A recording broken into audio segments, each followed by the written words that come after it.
Great, thank you. Welcome, you questioners, seekers of truth with a capital T, pilgrims longing for sanctuary, travelers needing harbor from the storm. Welcome those who are holding on by a thread, determined breakers of the chains of loneliness and isolation. You push through your fear because something told you that you deserve to belong. Welcome home. Welcome, you who seek spiritual and religious community for your children and grandchildren. You entrust your young people here, and we, as a community, commit to nurture and respect them. Welcome, children and youth. You give us the gift of your wisdom, your joy, your curiosity, and your trust that we will hold all of it safe. There is, in this place, the possibility of healing, of repair, of making things right within ourselves, between us, and with the wider world. There is, in this place, possibility. Welcome home. Good morning and welcome to South Valley Unitarian Universalist Society. My name is Cate MacGillivray, and my pronouns are she and her. I'm a white-haired, average height woman with glasses, and I'm in blue and black pants. Good morning, church. My name is Jordan Roberts. I'm a family medicine physician, average height, slightly puffy, wearing a blue shirt, pronouns are he and him. So Reverend Lora asked a couple of us that are in the medical field recently for our thoughts about the ongoing measles outbreak in Texas and smaller outbreaks around the country, and kind of what we can do as a community to keep ourselves and each other safe. The good news is there is a very, very effective vaccine against measles. Upwards of 95% effective with 2 doses. So most people born before 1980 probably only received 1 dose as a child. So if you have your vaccine record from childhood, you can look and see. If you're unsure, there is very little harm in getting a second dose at your doctor's office. So the side effects of the vaccine are usually localized, just a little bit of swelling and pain and discomfort, possibly a little fever and malaise, or even a mild rash the next day. It is a live vaccine, meaning that there is a complete virus particle in the vaccine. However, the virus has been weakened or attenuated, so it's very unlikely to give you the full-blown infection. And it will also protect you against mumps and rubella, usually in the same vaccine. There is also a blood test that you can ask for at your doctor's office if you're not quite sure and you don't really want to risk getting the second dose if you don't have to. You can get your antibody levels checked to see if you have enough and if you are technically immune. So lots of things you can do. Obviously, not coming to a place like this if you are sick is an important thing, or at least wearing a mask if you have some kind of cold and flu symptoms, which are usually the very first symptoms of measles as well. If you are a parent of children, we ask that you vaccinate your children before you bring them here. And potentially expose them to our children. Obviously, we all do our best to protect ourselves and our children, but no vaccine is 100% effective. So, if you are going to join us, we ask that you respect the interdependent web of life and those around you by vaccinating yourself and your children. Just to give you an idea of how contagious measles is, let's say, hypothetically, a person came in from the outside, coughed once, and immediately left. How many of you are at risk? Well, the answer is all of you. Every single person in this room has been exposed to a sufficient dose of measles to get sick, and every single person who comes into this building for the next 2 to 4 hours, depending on conditions inside this room, is also exposed. That's how contagious the measles is. So we're talking about something very serious, very contagious that can cause death, especially in immunocompromised people. So prevention, obviously, is better than cure. We don't have a cure for measles, but we do have the power to prevent it. If you have questions about the side effects of the vaccine, about the tests, I'm always happy to answer questions. I strongly encourage you to make sure you are immune and to make sure you're doing everything you can to protect those you love and those you may be in contact with. So thank you.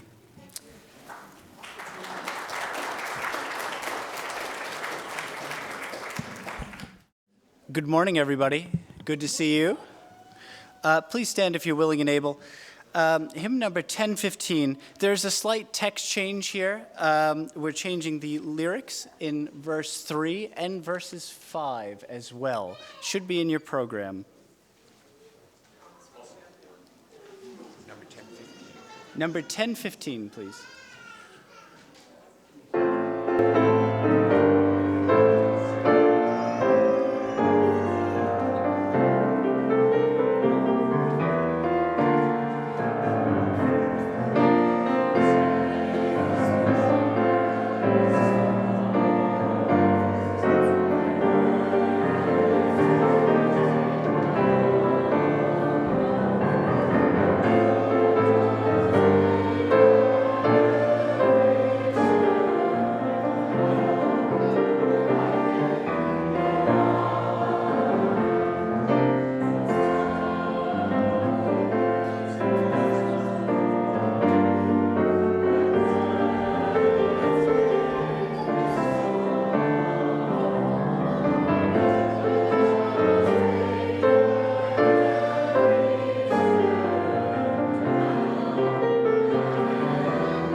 Good morning again. It is good to be together, whether that alarm going off this morning on daylight savings time was a rude awakening or not. We are glad that you are here. I know it was a little rough for me. Had a little extra coffee. I am happy to be with you. I am the Reverend Lora Young. My pronouns are she, her, and hers. I am a tall, Caucasian woman with shoulder-length red hair and purple glasses. I am wearing a stole given to me by this congregation and a white jacket and blue dress. I just invite you to just settle into this place. Maybe put your feet a little bit more deeply on the ground.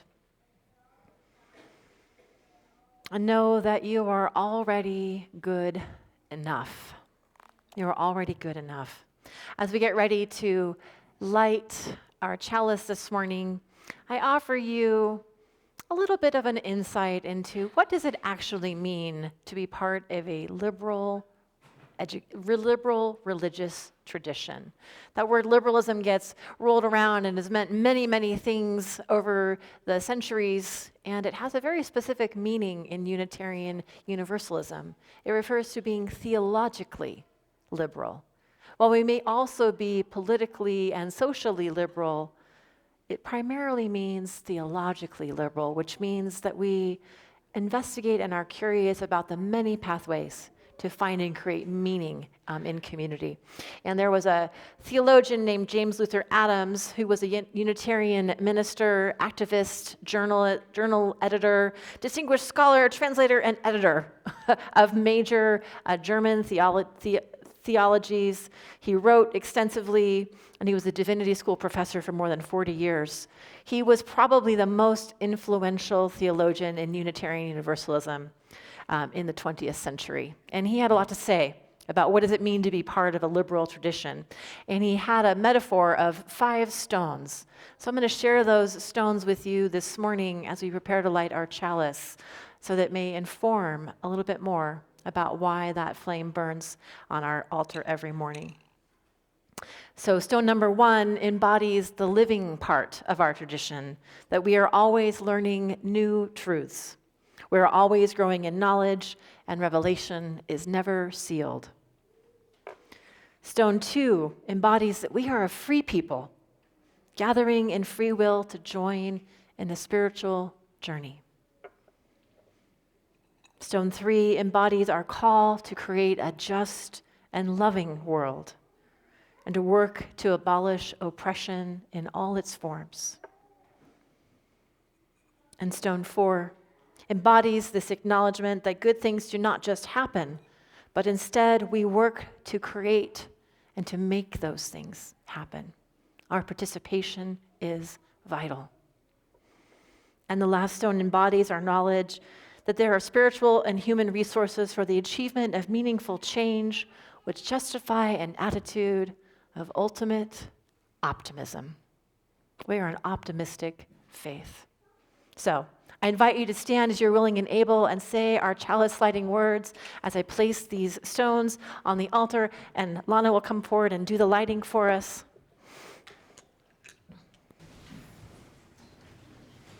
We light this chalice for the warmth of love, for the light of truth, and for the energy of action. We hold, that's at the end.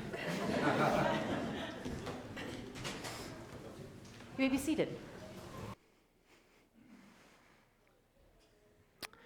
And now I'd like any who are young and young at heart to come forward for a children's story. Grab a cushion, sit on the ground with us. Here you go. Who is the leader of this church? Is it me or is it you? It's me, but is it also you? Yeah, I think it's everybody. It kind of everybody, right? Yeah. Who is the leader of your school? Your teachers and your principal? Yeah, everyone has, you have 3 teachers. We can have multiple leaders in our life. You have 2? I have one. You have 1. Okay, well, 1 is enough. You have 2? How many people have had a teacher or a principal or someone else in leadership in their life? Yeah, we all have, right? And what makes for someone to be a good leader? What are some qualities of a good leader? Yes, Pepper. My mom and my dad, and we are artists. Your mom and your dad and you are artists. Yes, so creativity is an important part of being a leader. Good. What else? Listening is an important part of leadership. My parents went on a mission, and so they learned a lot of stuff to be respectful. Being respectful is an important quality of being a leader, as is knowing that there's a lot of different kinds of people in the world, right? Okay, 2 more. Emma? Emmy? I'm her sister. You're her sister. So you also know about the importance of knowing there's lots of different kinds of people in the world. Okay, last one. Ren?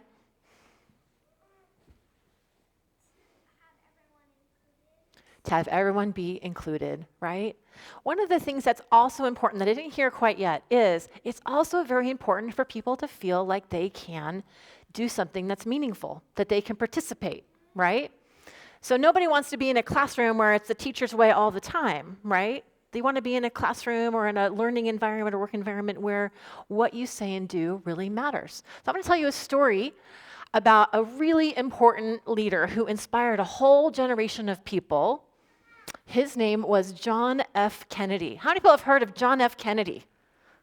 Yeah, most of the adults have. Some of the children, you have heard of him. So he was a president of the United States, and he was well respected and admired. I mean, not everyone liked his decisions, because nobody ever likes all the decisions that a president makes. But he had a very important speech, and we talked about that speech last week with the grown-ups, and I wanted to share it a little bit with you. When he was being installed or inaugurated, there we go, as president, he gave a really important speech. And one of the things he said in that speech was, Ask not what your country can do for you, but what you can do for your country. I'll say it again. Ask not what your country can do for you, but what you can do for your country. What do you think about that? What is he inviting you to do, Finley? To do good stuff for the country, yeah. Clean up garbage could be one of those, yeah. Lucas? Keeping the country healthy. Keep the country being healthy, yes. Keeping our home safe. Safe and clean in our home. Abe? Oh, you just, okay, yes. In the back, yes.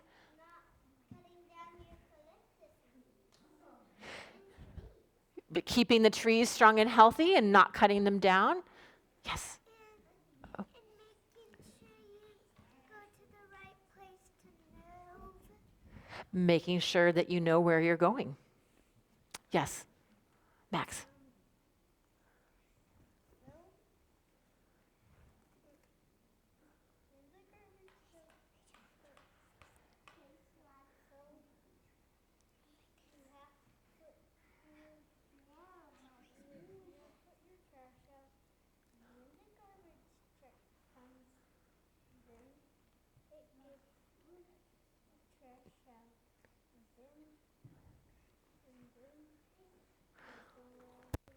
Yeah, I think what you're saying, Max, is that we have to work together for our community to work.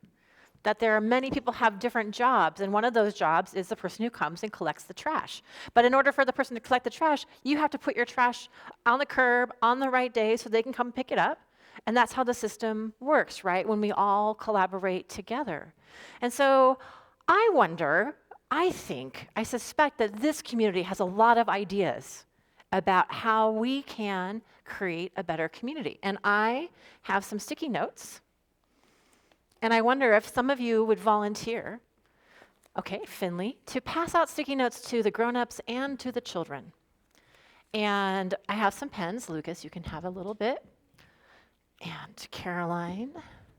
And as we sing the children out and during the rest of the service, I encourage you, if you're a grown-up up here or if you're a child going downstairs, to think about what do you do to help make this community even better. Here you go. Okay, let's sing our children out.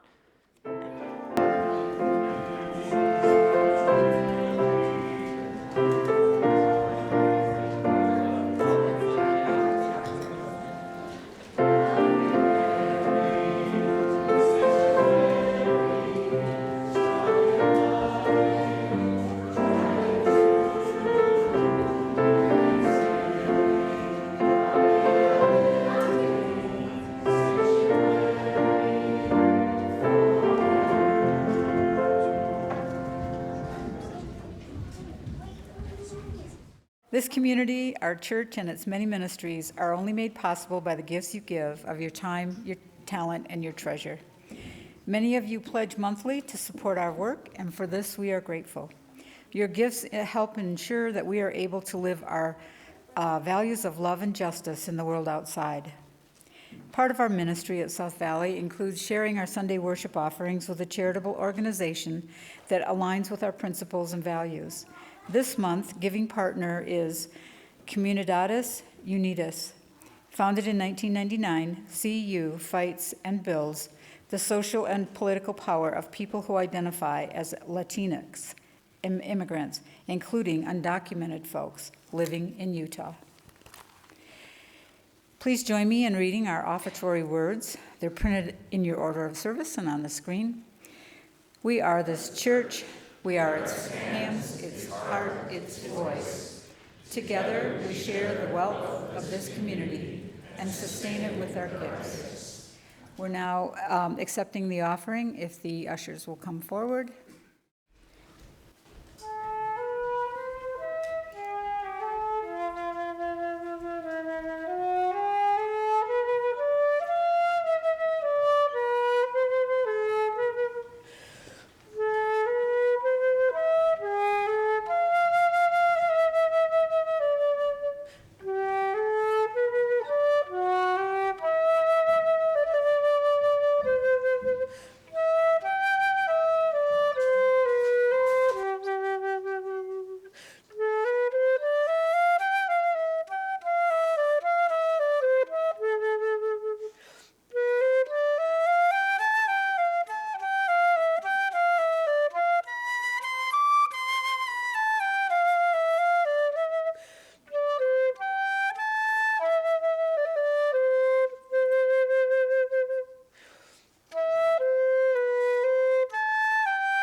For all we have found the courage to give, may we be truly grateful. May these gifts be a blessing on the ministries of South Valley and on Communidades Unidas.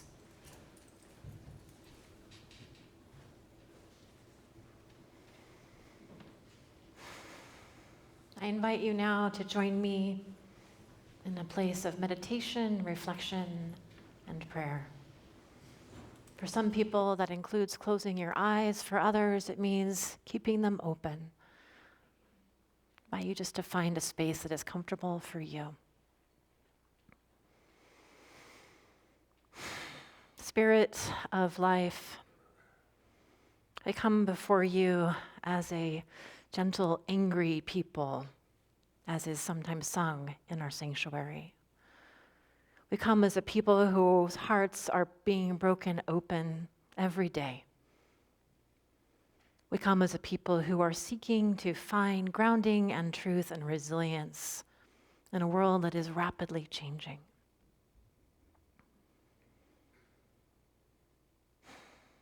Spirit of life, hear the prayers that are deep within our hearts, the prayers that are just for ourselves and those closest to us, as well as those that extend far beyond these walls and our daily concerns.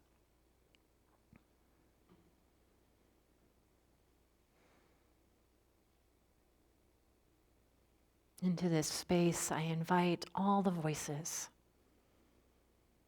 who speak the truth, who resist that which would suppress or deny the dignity of all human beings. Into this circle of trust and love, I name specifically our trans and non-binary friends and neighbors, lovers, and co-companions on this journey, many of whom are facing an increasingly uncertain future, whose very lives have been circumscribed by legislation and whose employment in the military is sure to end. Spirit, may we be the kind of community that can respond with love and compassion and with the appropriate amount of resistance.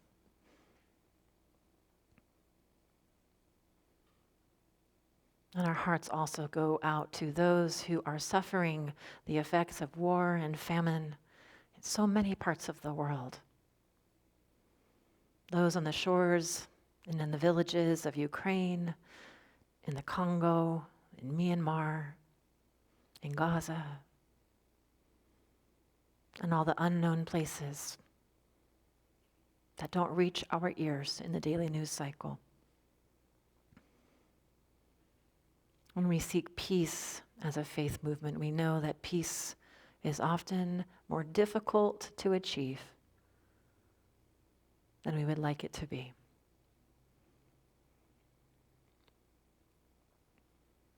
May there be a just peace.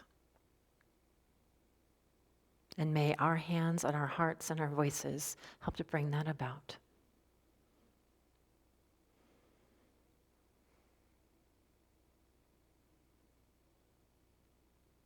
May we be united in our commitment to love each other fully and well, exactly as we are.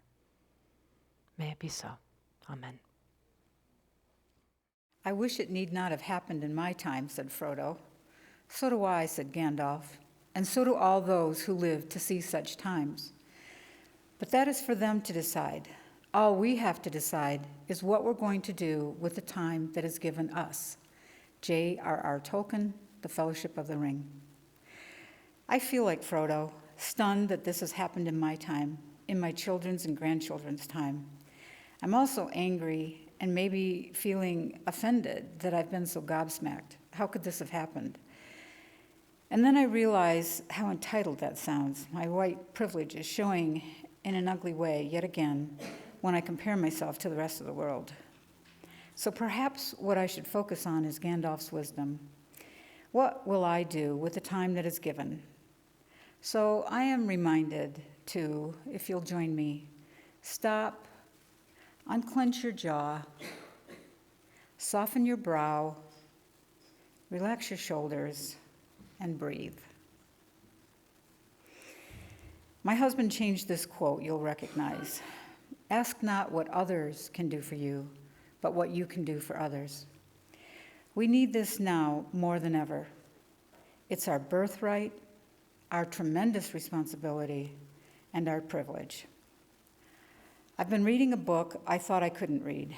I picked it up a few days after the election and put it down after 25 pages because I was reading what I feared would unfold in my own country.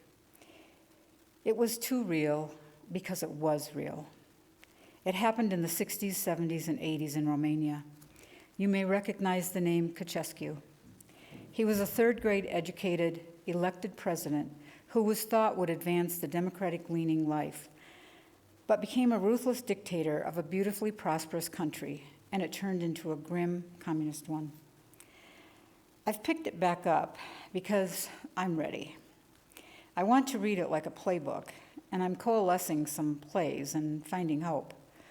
This book opens in 1989, the year the coup takes place, and the Ceausescus, a husband and wife team who worked together for 30 years to corrupt the country, are captured and done away with. Now, I'm not purporting doing away with anyone, make no mistake. But eventually a new government takes over, and however, it may take about 20 years for the country to dig out of that hole. What I'm looking for are ideas that help me find little coins of hope to put into my piggy bank. Here's an example from the book. Jokes about the regime are illegal. They can land you in prison or worse, and there are spies all around in the form of neighbors eager to betray you. The young protagonist and his beloved grandfather whisper a little joke, and afterwards he says, "Every little joke feels like a mini revolution." I imagine this dark world where freedom of speech is illegal, and his whole life has spent like this. For him, it was a coin in the bank. It's daunting to think that we can make a difference in what we're witnessing with our open eyes, attempting to change the humanity we were raised with, taking away our livelihoods that we work so hard to gain. So what we do is create our own mini revolutions to fill our own piggy banks and perhaps wear down the winds of catastrophic change to provide fertile ground for establishing stability in our world. A friend of mine told me last week that when driving back from Cabo San Lucas along Highway 8 in the southernmost end of California, which is a lovely drive and it plays peekaboo with the Mexican border, she was detained in an ICE roundup. They stopped her, a single older white woman in a van, and asked her questions, which she answered. Then they asked if they could search her van, and she said no. Drop a coin in the bank, Gail. If you disagree with the world's richest man, an admitted ketamine user, frivolously taking away your money, if you disagree with a convicted felon ripping away all that you knew was good and healthy in this world, and if you're disgusted with your legislators kowtowing to these changes, saying, quote, "You voted for this change, it will be a little hard at first, but this is what you voted for," unquote, John Curtis. Keep writing and keep calling and tell your personal story and get your friends to do it with you. This is when you need more friends than ever to fill your piggy bank. And while the names I read off are from the last century, they stand straight today. Peter, Paul, and Mary, Joan Baez and Neil Young, Woody Guthrie, who you've seen up here, Pete Seeger, Harry Belafonte, and Sinead O'Connor. They wrote music 40 years ago. They sang the music, and they lived the music. Check them out.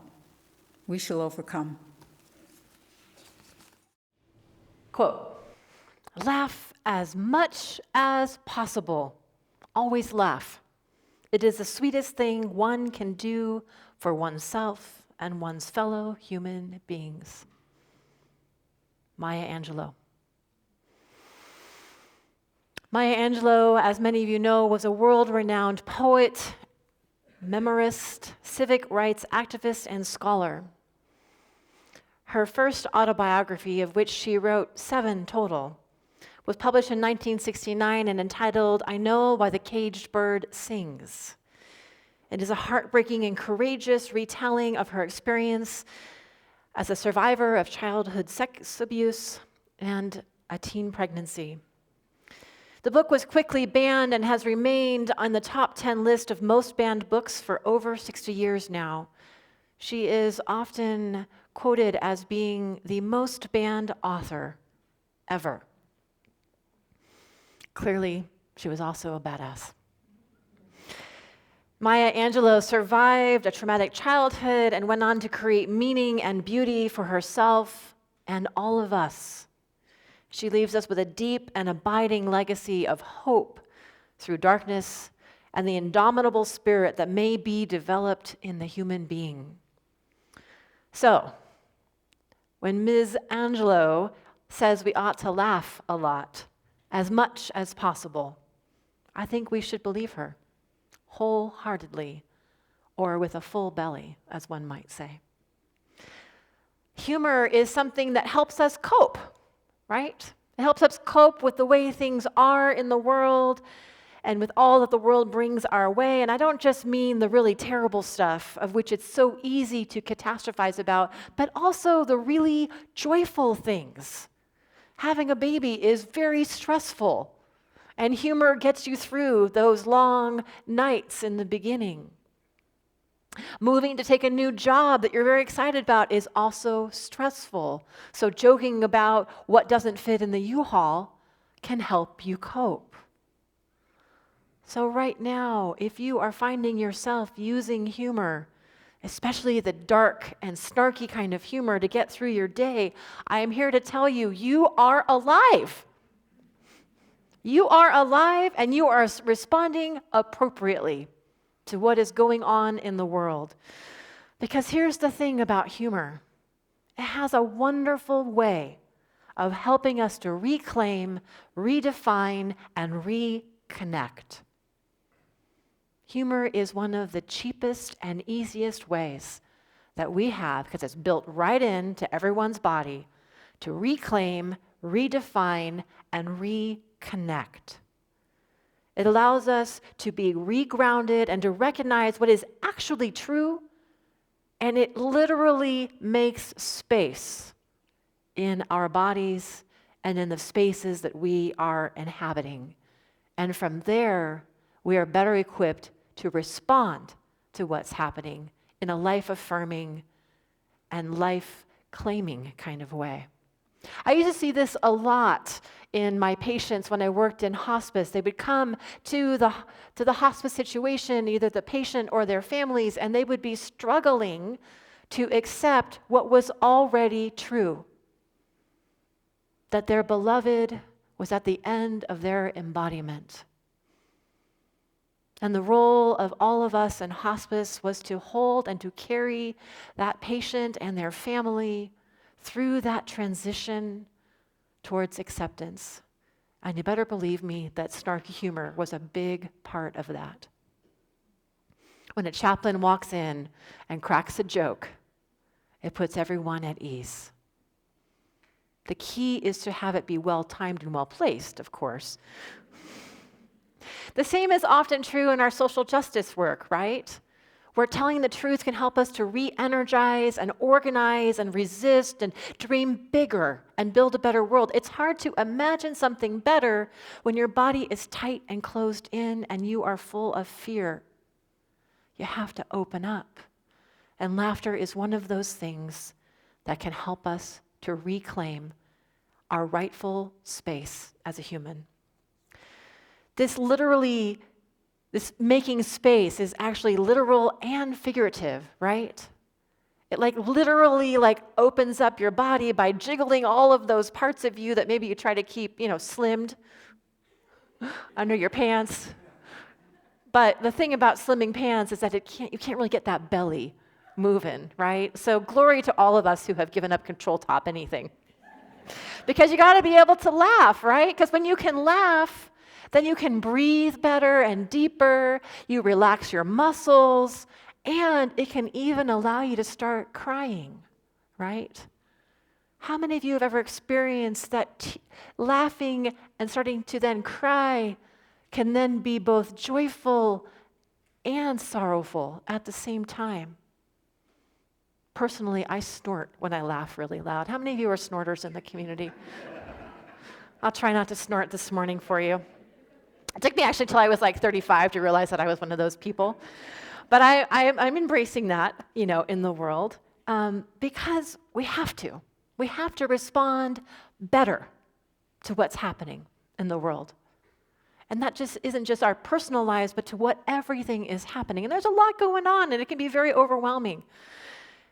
And the world wants to take away that space. It wants to grab your attention so that it can direct you where it wants you to go. Anyone who has ever been classed as somewhere outside of the dominant has felt their space be circumscribed. Every one of us has had that experience at some point.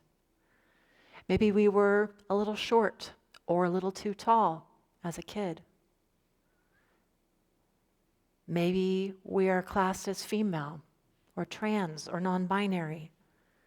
Maybe our skin is a little darker. Maybe we are indigenous. Maybe we are someone living with a disability. Maybe we are a survivor of trauma. All of those experiences can circumscribe our spaces. They can literally start to encroach on that internal space that absolutely belongs to you. I bet you haven't thought about that. That this space underneath your skin, it belongs to you, fundamentally. And you have a right to control your body. And tyranny doesn't like that. Tyranny does not want free and liberated people out there, helping each other, making families of all sorts of creative ways, chosen and biological. Tyranny wants to strip away.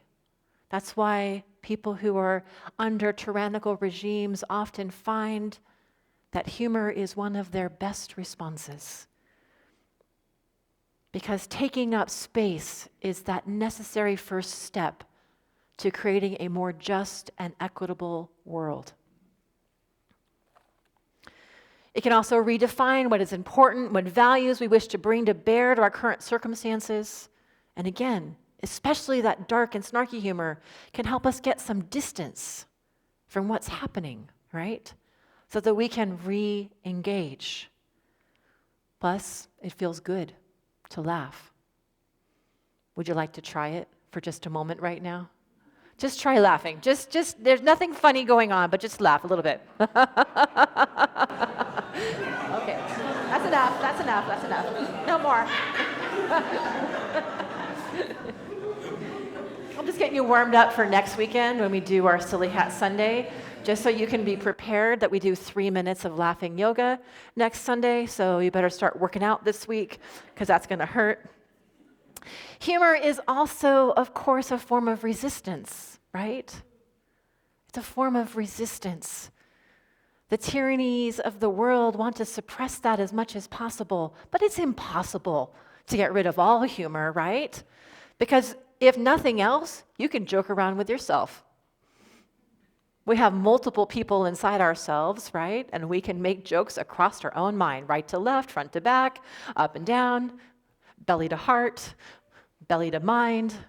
So when in doubt, at least tell yourself a good joke and get that started for yourself.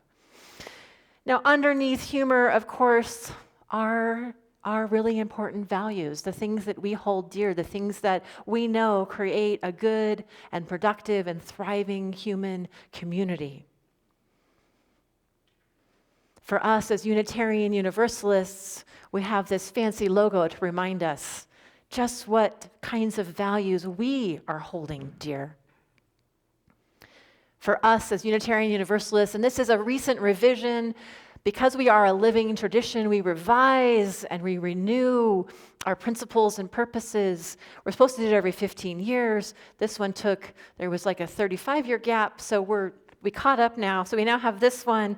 And for the first time as Unitarian Universalists, we named love as the core of who we are. And it is from that grounded and beautiful place of love that we seek to grow the world to be shaped towards love and justice. Now I'll say one more thing about humor before I invite us into a time of reflection, and then we're going to have a shared reading together. I want to be sure that we know that humor is not about spiritual bypassing, right? Ill-timed humor that belittles or denies reality is not very funny. Telling someone to just get over it and laughing, that's not what we're talking about here. We're talking about the act to get beside another human being, to see the world next to them, and to encourage them to open up space to better cope. That's the kind of humor that we need more of in the world. One of the things I think that humor can do for us is it can let us know who our allies really are. And this is a community, a sanctuary, and an online space full of allies. Not people being perfect, but people reaching out with their hands, and their heart, and their voice to connect, to renew, to redefine, and to recreate a just and beloved community where everyone is included. If you're not sure where to start, again, just start making a joke or just burst into laughter like we did earlier. That's a good place. It makes everyone feel very unnerved when you start laughing hysterically for no reason. Or you can also just try listening. You can also just try that practice of listening that we practice in our Soul Matters groups, that we practice here on Sunday mornings, that we practice in our starting point groups, and we practice in our daily lives with one another. That deep, deep listening that seeks to understand before responding. Because when we listen, then we know our joke will land much, much better. So I invite you right now just to listen to yourself, to this space, and to the world. An extra little meditation in this moment.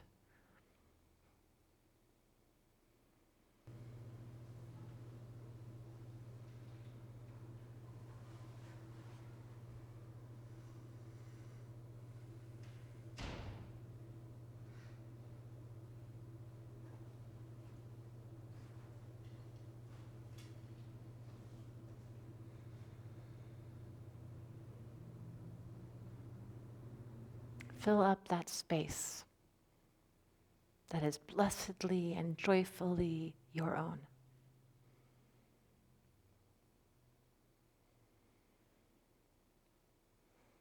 And perhaps extend that a little bit beyond your body, collaboratively and cooperatively and with love into this space.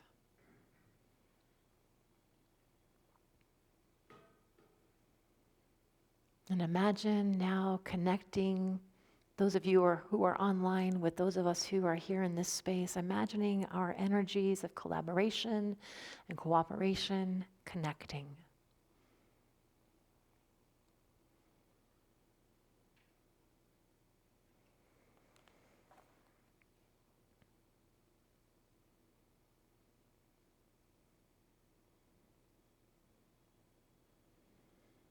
A quote from James Luther Adams in the 5 major ingredients of covenant.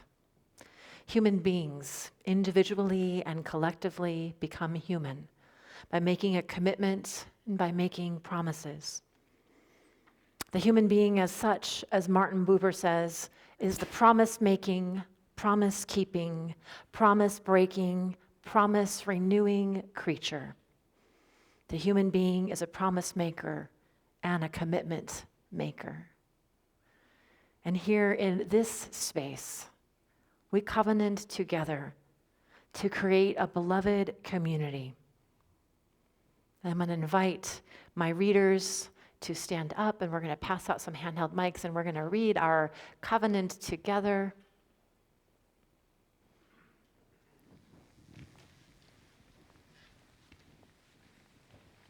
Who has number 1? We'll start with number 1. That way and then number 2. Who's got 2? Okay, great. And then after each reader is done, you'll be invited to respond. This is our covenant to one another and ourselves. So I will start, and then Ethan, you're number 1? Or no, Becky, you're number 1. Okay. As Unitarian Universalists, we covenant congregation to congregation and through our association to support and assist one another in our ministries. We draw from our heritages of freedom, reason, hope, and courage, building on the foundation of love. Love is the power that holds us together and is at the center of our shared values. We are accountable to one another for doing the work of living our shared values through the spiritual discipline of love. Inseparable from one another, these shared values are. Becky. Interdependence. We honor the interdependent web of all existence. With reverence for the great web of life and with humility, we acknowledge our place in it. We covenant to protect Earth and all beings from exploitation. We will create and nurture sustainable relationships of care and respect, mutuality and justice. We will work to repair harm and damaged relationships. As a community, this is our covenant to one another and ourselves. Pluralism. We celebrate that we are all sacred beings, diverse in culture, experience, and theology. We covenant to learn from one another in our free and responsible search for truth and meaning. We embrace our differences and commonalities with love, curiosity, and respect. This is our covenant to one another and ourselves. Justice. We work to be diverse, multicultural, beloved communities where all thrive. We covenant to dismantle racism and all forms of systemic oppression. We support the use of inclusive, democratic processes to make decisions within our congregations, our association, and society at large. This is our covenant to one another and ourselves. Transformation. We adapt to the changing world. We covenant to collectively transform and grow spiritually and ethically. Openness to change is fundamental to our Unitarian and Universalist heritages, never complete and never perfect. This is our covenant to one another and ourselves. Generosity. We cultivate a spirit of gratitude and hope. We covenant to freely and compassionately share our faith, presence, and resources. Our generosity connects us to one another in relationships of interdependence and mutuality. This is our covenant to one another and ourselves. We declare that every person is inherently worthy and has the right to flourish with dignity, love, and compassion. We covenant to use our time, wisdom, attention, and money to build and sustain fully accessible and inclusive communities. And for our final one, let us say together, may we love each other fully and well as we live and love into this covenant. Thank you. May it be so. And let us join one another in renewing that covenant in song and hymn. Our closing hymn this morning is 168. I know I can go on. No, that was the last one. One more step. It's just an easy one. You can look up. Once you get the lyrics going, just kind of swing and sway to it. Please rise as you're willing and able. 168. It's black.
extinguishing of our chalice. We extinguish this chalice, but not the warmth of love, the light of truth, or the energy of action. We hold each other in our hearts until we meet again. And beloveds, as you prepare to go forth from this place, may you laugh, may you dance, may you sing, and may you encourage one another to just take that one more step to reconnect, redefine, and reclaim a space that is broad and wide, flowing with justice and love, and where all may drink and be filled. Blessed be, and amen. Please be seated for the postlude.